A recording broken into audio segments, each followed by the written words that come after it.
চরমনায়ের হযরতের নায়েবে আমির যিনি, তার একটা বক্তব্য শুনলাম। ফরিদুদ্দীন মাসুদ সাহেবের অনেক প্রশংসা করছেন যে তার বিয়াই হন, তালুই হন, ইত্যাদি ইত্যাদি হন, অনেক কিছু হন। আমাদের কোনো অসুবিধা নাই, তিনি বড় আলেম, এটা মানতে আমাদের কোনো অসুবিধা আছে?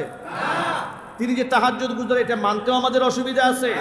আমি আরো কষ্ট পেয়েছি, তিনি বলেছেন যে ইসলাম বিদ্বেষীরা বলেছেন যে ফরিদুদ্দীন মাসুদ নাকি দালাল। ইসলাম বিদ্বেষীরা এই কথা বলে আপনি কাকে ইঙ্গিত করলেন? ইসলাম বিদ্বেষী বলে আপনি কাকে ইঙ্গিত করেছেন? এদেশের 90% মানুষ বিশ্বাস করে ফরিদুদ্দীন মাসুদ সরকারের পা টানা গোলাম ছিল। মুসলমানদের কলিজার মধ্যে ঘা এখনো শুকায় নাই। গাদ্দারদের প্রশংসা কোন সাহসে জাতির সামনে আপনি উচ্চারণ করেছেন? যারা জাতির সাথে গাদ্দারি করেছে, মাজলুম আলমদের বিপক্ষে অবস্থান নিয়েছে, তাদের পক্ষে টু শব্দ পর্যন্ত করবেন এই জাতি মেনে নেবে না। নাস্তিকদের সঙ্গ দিয়ে প্রকাশ্য দিবালকে তিনি এদেশের শ্রেষ্ঠ আলেমদের নাম ধরে ধরে বলেছেন আমি সাঈদীর ফাঁসি চাই। বিভিন্ন মসজিদের মিম্বার থেকে আলেমদেরকে গ্রেফতার করাবার পেছনে তাদের হাত ছিল। নায়েবে আমিরুল মুজাহিদিন বলেছেন যদি কোনো মিথ্যা মামলা করা হয় তাহলে থানা ঘেরাও করা হবে। মিথ্যা মামলার পক্ষে আমরা নই। তিনি আলেম হয়ে আলেমের পক্ষে কথা বলেছেন। আমরা নায়েবে আমিরুল মুজাহিদিনকে আমরা ধন্যবাদ জানাই যে আপনার এই বক্তব্যে আমরা দারুণ খুশি হয়েছি। কিন্তু এই খুশি আমরা আরো অনেক আগে হতে পারতাম। যেদিন মামুনুল হক অ্যারেস্ট হয়েছিল আপনি যদি বলতেন মিথ্যা মামলায় গ্রেফতার করা হয়েছে, থানা ঘেরাও করা হবে, সেদিন আমরা আরো অনেক খুশি হতে পারতাম। যেদিন জুনায়েদ বাবুনগরী হাফিজাহুল্লাহকে মিথ্যা মামলায় গ্রেফতার করে একজন বয়োবৃদ্ধ মানুষকে রিমান্ডে নিয়ে পা উল্টা করে ঝুলিয়ে পিটিয়ে রক্তাক্ত করা হয়েছে, সেদিন যদি হুঙ্কার দিয়ে বলতেন এই সমস্ত মিথ্যা মামলা আলেমদের নামে দেওয়া হয়েছে, থানা ঘেরাও করা হবে, ওসি প্রত্যাহার করা হবে, এদেশের মুসলমানদের কলিজা ঠান্ডা হয়ে যেত। আপনি সেদিন এই কথাগুলো বলেন নাই। আপনি সেদিন কথা বলেন নাই। ব্যক্তিগতভাবে তিনি বড় আলেম, আমি অস্বীকার করি না। বড় শাইখুল হাদিস, এতে আমাদের কারো কোনো এক্সকিউজ নাই। তাহাজ্জুদ গুজারি শুনেছি, যতটুকু শুনেছি এতেও আমাদের কোনো দ্বিমত নাই। তিনি কান্নাকাটি করেন, তাসবিহ তাহলিল করেন, তার ব্যক্তি ইবাদতে আমাদের কারো মনে কোনো কষ্ট নাই, তার ব্যাপারে কোনো আঘাত নাই। সেই মুআমালা একমাত্র আল্লাহর সাথে, তার সাথে, ঠিক কিনা? কিন্তু শাহবাগ চত্বরে গিয়ে নাস্তিকদের সঙ্গ দিয়ে প্রকাশ্য দিবালকে তিনি এদেশের শ্রেষ্ঠ আলেমদের নাম ধরে ধরে বলেছেন আমি সাঈদীর ফাঁসি চাই। এই একজন নিরপরাধ আলেমের নামের তিনি ফাঁসি চেয়েছেন, নাস্তিকদের সঙ্গ দিয়েছেন। নাস্তিকদের সঙ্গ যে আলেম দিয়ে একজন নির্যাতিত, একজন মাজলুম আলেমের উপর আরো নির্যাতন চালালো, তার বিচার হওয়ার দরকার নাই? চিল্লাই বলেন। অবশ্যই তার বিচার হতে হবে। তার সাফায়ে গায়ে কোনো লাভ নাই। আমি শুনেছি বাংলাদেশের নাম বলেই ফেলি, চরমনায়ের হযরতের নায়েবে আমির যিনি, তার একটা বক্তব্য শুনলাম। ফরিদুদ্দীন মাসুদ সাহেবের অনেক প্রশংসা করছেন যে তার বিয়াই হন, তালুই হন, ইত্যাদি ইত্যাদি হন, অনেক কিছু হন। আমাদের কোনো অসুবিধা নাই। তিনি বড় আলেম, এটা মানতে আমাদের কোনো অসুবিধা আছে? তিনি যে তাহাজ্জুদ গুজার, এটা মানতেও আমাদের অসুবিধা আছে? নায়েবে আমিরুল মুজাহিদিন বলেছেন যদি কোনো মিথ্যা মামলা করা হয় তাহলে থানা ঘেরাও করা হবে। মিথ্যা মামলার পক্ষে আমরা নই। তিনি আলেম হয়ে আলেমের পক্ষে কথা বলেছেন। আমরা নায়েবে আমিরুল মুজাহিদিনকে আমরা ধন্যবাদ জানাই যে আপনার এই বক্তব্যে আমরা দারুণ খুশি হয়েছি। কিন্তু এই খুশি আমরা আরো অনেক আগে হতে পারতাম। যেদিন মামুনুল হক অ্যারেস্ট হয়েছিল আপনি যদি বলতেন মিথ্যা মামলায় গ্রেফতার করা হয়েছে, থানা ঘেরাও করা হবে, সেদিন আমরা আর অনেক খুশি হতে পারতাম। যেদিন জুনায়েদ বাবুনগরী হাফিজাহুল্লাহকে মিথ্যা মামলায় গ্রেফতার করে একজন বয়োবৃদ্ধ মানুষকে রিমান্ডে নিয়ে পা উল্টা করে ঝুলিয়ে পিটিয়ে রক্তাক্ত করা হয়েছে, সেদিন যদি হুঙ্কার দিয়ে বলতেন এই সমস্ত মিথ্যা মামলা আলেমদের নামে দেওয়া হয়েছে, থানা ঘেরাও করা হবে, ওসি প্রত্যাহার করা হবে, এদেশের মুসলমানদের কলিজা ঠান্ডা হয়ে যেত। আপনি সেদিন এই কথাগুলো বলেন নাই। আপনি সেদিন কথা বলেন নাই, বরং আকার ইঙ্গিতে অনেক জায়গায় এমনও কথা বলেছেন সরকার একেবারে ধাক্কা দিয়ে ফেলে দিবা, বিরাট শক্তি, রাজনৈতিক বুঝো, নানান কথা বলেছেন। দুঃসময়ে আমরা এগুলো বলতে চাই না, আমরা জাতির ঐক্য চাই, তবে মনের কিছু ব্যথা এই জন্য শেয়ার করলাম যে আজকের এই দিনে যখন গোটা বাংলাদেশের মুসলমানরা ক্ষত বিক্ষত রক্তাক্ত, মুসলমানদের কলিজার মধ্যে ঘা এখনো শুকায় নাই, গাদ্দারদের প্রশংসা কোন সাহসে জাতির সামনে আপনি উচ্চারণ করেছেন? যারা জাতির সাথে গাদ্দারি করেছে, মাজলুম আলমদের বিপক্ষে অবস্থান নিয়েছে, তাদের পক্ষে টু শব্দ পর্যন্ত করবেন এ জাতি মেনে নেবে না। ফরিদুদ্দিন মাসুদকে তার প্রাপ্য হিসাব চুকায় দেওয়া হবে ইনশাল্লাহ। বলেন আপনি বলেন তিনি অনেক বড় মাপের আলেম, বিরাট বড় বুজুর্গ, এদেশের 90% আলেমের মতামত নেন ফরিদুদ্দিন মাসুদের ব্যাপারে, এদেশের বড় বড় মুফতি মুহাদ্দিসদের মাইন্ডেড নেন তার ব্যাপারে, তারাই বলে দেবে যে তিনি কত বড় মাপের দালাল ছিলেন, এ জাতি বলে দেবে। আমি আরো কষ্ট পেয়েছি, তিনি বলেছেন যে ইসলাম বিদ্বেষীরা বলেছেন যে ফরিদুদ্দিন মাসুদ নাকি দালাল। ইসলাম বিদ্বেষীরা এ কথা বলে আপনি কাকে ইঙ্গিত করলেন? ইসলাম বিদ্বেষী বলে আপনি কাকে ইঙ্গিত করেছেন? এদেশের 90% মানুষ বিশ্বাস করে ফরিদুদ্দিন মাসুদ সরকারের পা চাটা গোলাম ছিল। আপনারা কি এটা কি স্বীকার করেন? আমি যা বললাম সত্য না অসত্য? চিল্লায় বলেন। তাহলে এই সব মানুষ কি সরকারের আপনার সব ইসলাম বিদ্বেষী হয়ে গেল? না, মানুষ তার কর্মফল ভোগ করবে। এই কর্মফল থেকে আপনি চেনে কাউকে নামাতে পারবেন না, আপনি বাঁচাতে পারবেন না, কর্মফল তাকে ভোগ করতেই হবে। সুতরাং বাংলাদেশের এমন অসংখ্য জালেম আলেম ছিল, দালাল, বিভিন্ন মসজিদের মিম্বার থেকে আলেমদেরকে গ্রেফতার করাবার পেছনে তাদের হাত ছিল। কথা বলেন ঠিক কিনা? তাদেরকে জাতি খুব ভালো করে জানে। সুতরাং বাংলাদেশের আলেমদের ঐক্যের সাথে সাথে সুবিধাভোগী যারা ছিল এবং পিছন দিক থেকে যারা জাতিকে ছুরি মেরেছে, আলেমদের ঐক্যে ফাটল সৃষ্টি করেছে, তাদেরকেও জাতির সামনে চিহ্নিত করতে হবে। আমরা এই জাতির ঐক্য চাই, আমরা চাই ভেদাভেদ সব দূর হয়ে যাক, আলেমরা ঐক্যবদ্ধ হোক, কারো দুশ্চর্চা করা না হোক, কিন্তু ইঙ্গিত সুলভ ভাবেও যেন এদেশের কোনো আলেম ওলামাকে আঘাত করা না হয়। আজকে সময় এসেছে সামনে ইসলামকে এগিয়ে নিয়ে যাওয়ার। এই জাতিকে প্রস্তুত আছে ইনশাআল্লাহ? প্রস্তুত আছেন তো ইনশাআল্লাহ? আল্লাহ যেন কবুল করেন। যে কথা বলতে চেয়েছিলাম ভালো করে শোনেন। খেলাফত যদি প্রতিষ্ঠা না হয় তাহলে আপনি স্বাধীনতার পরিপূর্ণ স্বাদ আস্বাদন করতে পারবেন না। তার কারণটা শোনেন। আপনি তো এদেশে চান যে চুরি করলে কোরআনের আইন অনুযায়ী হাত কেটে দেওয়া হোক, এটা এখন আপনি বর্তমানে পারবেন? জোরে বলেন পারবেন? কতলের মধ্যে কতল, হত্যার মধ্যে হত্যা বর্তমানে আপনি করতে পারবেন? হবে না।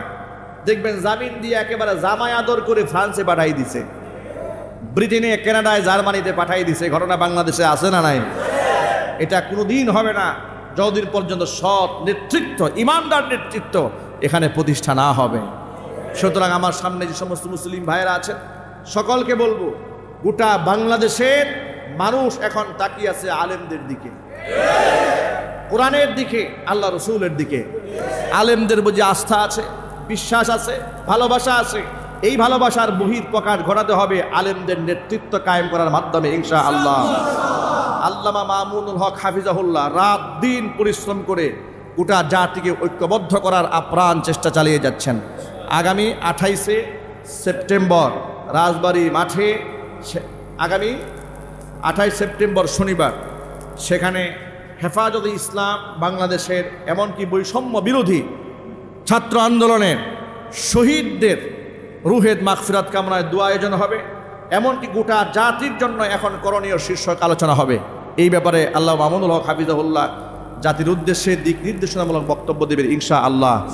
দলমত নির্বিশেষে কোরআনের রাজ কায়েমের লক্ষ্যে, কোরআন সুন্নাহর খেলাফত বাংলার জমিনে প্রতিষ্ঠার লক্ষ্যে ভেদাভেদ ভুলে গিয়ে হাতে হাত মিলিয়ে, কাঁধে কাঁধ মিলিয়ে সকলে রাজবাড়ির ময়দানে উপস্থিত থাকবেন তো ইনশাআল্লাহ।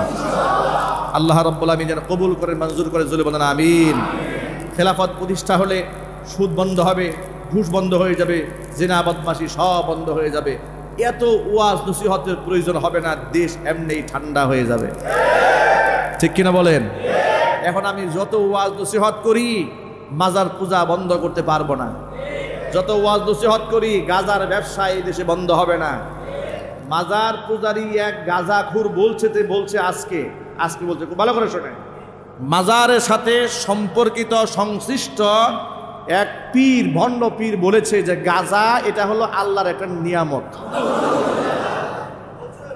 বলে নাই? আবার কোরআন শরীফের আয়াত দেখি বলে শোনেন, সে বলে যে সূরা রহমানে আছে ফাবি আইয়া আলাই রব্বিকুমা তুকাজ্জিবান, তোমার রবের কোন নিয়ামতকে অস্বীকার করো? তো গাজা তো আল্লাহ বানাইছে, এই নিয়ামত অস্বীকার করা যাবে? নাউজুবিল্লাহি মিন যালিক। কয় গাজা আল্লাহ যেহেতু বানাইছে অতএব গাজা পরিমাণ মতো খাওয়া যাবে, সীমা লঙ্ঘন না করে পরিমাণ মতো খাইলেই হয়। তো গাজা তো আল্লাহ বানাইছে, গুও তো আল্লাহ বানাইছে। কথা বলে না কেন? এই গাজাখুরকে বলবো গাজা যেমন আল্লাহ বানিয়েছে, গুও তো আল্লাহ বানিয়েছে, তুমি এবার গুও খা। কথা বলেন ঠিক কিনা বলেন? সাংবাদিক প্রশ্ন করলো, চোখের সামনে সুন্দরী মেয়ে যাচ্ছে, এই ভণ্ডকে জিজ্ঞেস করছে, তো তখন আপনি কি করবেন? চোখের সামনে সুন্দরী মেয়ে গেলে তা আপনি কি করবেন? এই ভণ্ড পীর বলে আমি এই নিয়ামত দেখে উপভোগ করব।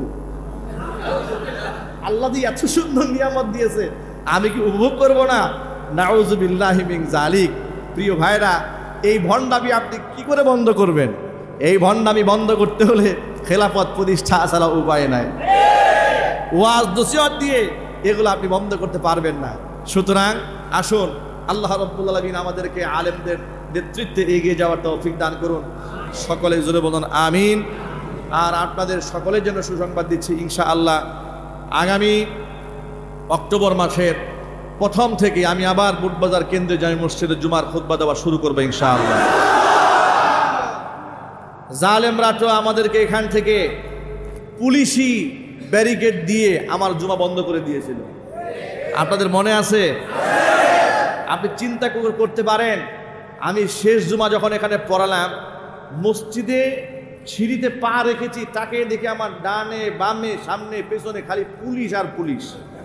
মনে হচ্ছে মসজিদে আকসায় গেছি আমি নামাজ পড়াইতে, গেছি মসজিদে বুটবাজার কেন্দ্রীয় মসজিদে, মনে হয় মসজিদে আকসা, এত পুলিশ দিয়ে ঘেরাও করে রেখেছে। আমি এক পুলিশকে বললাম কি ব্যাপার, হাসি দিয়ে বললাম দুষ্টুমি চলে, আপনারা এত মানুষ কেন এখানে? তো হুজুর আপনাদের নিরাপত্তা দেওয়ার জন্য আসছি। আমি বললাম আপনাদের নিরাপত্তা কি আমরা চেয়েছি নাকি? আপনারা আমাদের কি নিরাপত্তা দেবেন? আমরা কি নিরাপত্তা চেয়েছি? বলে না না না, আমরা আপনাদেরকে নিরাপত্তা দেওয়ার জন্য আসছি, কোনো উশৃঙ্খলা বিশৃঙ্খলা যেন না হয়। দেখেন, ওরা আমাদেরকে পাহারা দিত মসজিদে এসে, আর নাইট ক্লাবগুলো ছেড়ে দিত। ওরা মসজিদ মাদ্রাসাকে উশৃঙ্খলার জায়গা মনে করত। আর গুলশান, বনানী, ধানমন্ডিতে যত প্রকারের নাইট ক্লাব আছে, ডিজে পার্টি আছে, যত প্রকারের বুট ক্লাব আছে, সব নর্তকীদেরকে ছেড়ে দিয়া তারা নিজেরা নৃত্য উপভোগ করে, নাচ গান উপভোগ করে পুরা জাতিকে ধ্বংসের দ্বার প্রান্তে পৌঁছে দিয়েছিল। ওখানে পুলিশি পাহারা নাই, পুলিশ পাহারা তো হুজুরদেরকে। কথা কর না ঠিক না বলে? কি একটা অবস্থা দেখেন, কি একটা অবস্থা। আলেমুল আমাদেরকে এভাবে কষ্ট দিয়েছে। সর্বশেষ আমি বললাম, সর্বশেষ যে আমি যাই হোক নামটা বললাম না, পুলিশের বড় এক ঊর্ধ্বতন কর্মকর্তা আমাকে বললেন, হুজুর দেশের যে অবস্থার যে পরিমাণ উপর থেকে চাপ আসছে আপনাকে গ্রেফতার করার জন্য, আপনি মসজিদ থেকে একটু দূরেই চলে যান। আমি বললাম যে একটা জুমা অন্তত পড়িয়ে আমি আমার মুসল্লিদের কাছ থেকে বিদায় নিয়ে যাই। এতগুলো বছর, এতগুলো মাস সুখে দুঃখে হাতে হাত রেখে কাঁধে কাঁধ মিলিয়ে আন্দোলন করেছি, রাজপথে মিছিল করেছি, সংগ্রাম করেছি, জেল খেটেছি, জরিমানা দিয়েছি, বাড়িঘর ছেড়েছি, কত কিছু করেছি। এরাই তো আমার সুখে দুঃখে ছিল, অন্তত পক্ষে একটা বিদায় খুতবা দিয়ে যায়। প্রশাসন বলল হুজুর আপনাকে এই পারমিশন দেওয়া হবে না, কারণ আপনি বিদায়ী খুতবা দিতে গেলেই বুটবাজার কেন্দ্রীয় মসজিদে একটা বিরাট সংঘর্ষ বেঁধে যাবে, তারা তো আপনাকে ছাড়বে না, তারা জবাবদিহিতা করবে, হুজুর আপনি যাবেন কেন, লাগবে বিরাট সংঘর্ষ, এটা আমরা চাই না, আপনাকে শেষ খুতবা দিতে দেওয়া হবে না। আমাকে শেষ বিদায়টা পর্যন্ত ওরা নিতে দেয় নাই। কিন্তু বিনিময়ে কি হয়েছে আমি আগেও বলেছি, আজকেও বলছি, অসংখ্য আলেমদেরকে তার প্রতিষ্ঠান থেকে বিদায় নেওয়ার সুযোগ শেখ হাসিনা এবং তার দূষকরা দেয় নাই। শেখ হাসিনাও বিদায় মুহূর্তে বিদায় ভাষণ দিতে পারে নাই, চোরের মতো পালিয়ে যেতে হয়েছে। সুতরাং শেখ হাসিনার নাতিপুতিরা যারা এলাকায় আছো, এখনো দেখি ফেসবুকের মধ্যে আস্ফালন দেখাও, পিঠের চামড়া থাকবে না তোমাদের। মুসলমানদের সুদিন এসেছে, আলেমদের সুদিন এসেছে, উলামায়ে কেরাম ঐক্যবদ্ধ হয়েছে, গোটা জাতি ঐক্যবদ্ধ হয়েছে। কোন নাস্তিক আর বেঈমান যদি সমাজের মধ্যে আস্ফালন দেখাতে চায়, দাঁত ভাঙা জবাব দেওয়ার জন্য প্রস্তুত আছেন কিন্তু। সুতরাং ওরা সর্বশেষ আমাকে এখানে জুমা পড়াতে দিল না। আল্লাহ মামুনুল হক হাফিজাহুল্লাহ অ্যারেস্ট হওয়ার পর থেকে লম্বা সময় বুটবাজার কেন্দ্রীয় জামি মসজিদে জুমার খুতবা আমি দিতে পারি নাই। আলহামদুলিল্লাহ এরপরে আরও বড় বড় মসজিদে আমি জুমার খুতবা আলহামদুলিল্লাহ দিয়েছি, বর্তমানে দিচ্ছি। ঢাকা কাউরান বাজার আমবর্ষা শাহী জামি মসজিদের খতিব হিসেবে তারা আমাকে নিয়োগ দিয়েছে, নামাজ পড়াচ্ছি। এর থেকে আরও সম্মানের জায়গায় আল্লাহ পাক নিয়েছেন। কিন্তু মনে কষ্ট হলো, নিজ এলাকায় মাজলুম অবস্থায় মসজিদ কর্তৃপক্ষ আমাকে রাখার বহুত চেষ্টা করেছে, মুতাওয়াল্লি পরিবার রাখার বহুত চেষ্টা করেছে, মুসল্লি রাখার চেষ্টা করেছে। ওরা নিজেরা সরাসরি ব্যর্থ হয়ে পুলিশ দিয়া বারবার বাধা দিয়েছে। প্রশাসনের চাপে চলে গিয়েছিলাম। আলহামদুলিল্লাহ কর্তৃপক্ষ 3-4 দিন আগে আমার কাছে সকলেই তারা এসেছিলেন। তারা বলেছেন যে হুজুর, আমাদের তো আপ্রাণ চেষ্টা ছিল আপনাকে রাখার, কিন্তু আমরা রাখতে পারি নাই চাপে, প্রশাসনের চাপে। যেহেতু আল্লাহ পাক দেশকে স্বাধীন করে দিয়েছেন, আপনি যদি আবার আমাদের মসজিদে আবার আসেন, তাহলে স্বাধীনতার স্বাদটা ভালো করে উপভোগ করতে পারবো ইনশাল্লাহ। অক্টোবর মাসের প্রথম জুমা, দ্বিতীয় জুমা ইনশাল্লাহ দাওয়াত থাকলো ইনশাআল্লাহ। আল্লাহ রাব্বুল আলামিন যেন আমাদের সকল ভাইদেরকে কবুল করেন, খেলাফত জুমা মজলিসকে আল্লাহ পাক কবুল করেন। যাদের তত্ত্বাবধানে আজকে প্রোগ্রাম হয়েছে, অন্তরস্থল থেকে তাদের জন্য দোয়া রইল, ভালোবাসা রইল। জাতির এই ক্লান্তি লগ্নে তারা জাতির ইসলার জন্য, জাতিকে ঐক্যবদ্ধ করার জন্য যে আয়োজন করছেন, আল্লাহ রাব্বুল আলামিন যেন ভবিষ্যতে আরও বড় বড় আয়োজন করে গোটা জাতিকে ঐক্যবদ্ধ করতে পারেন, সেই তৌফিক আল্লাহ রাব্বুল আলামিন দান করেন। সকলে জুড়ে বলেন আমিন। ওয়া আখিরু দাওয়ানা আনিল হামদুলিল্লাহি রাব্বিল আলামিন।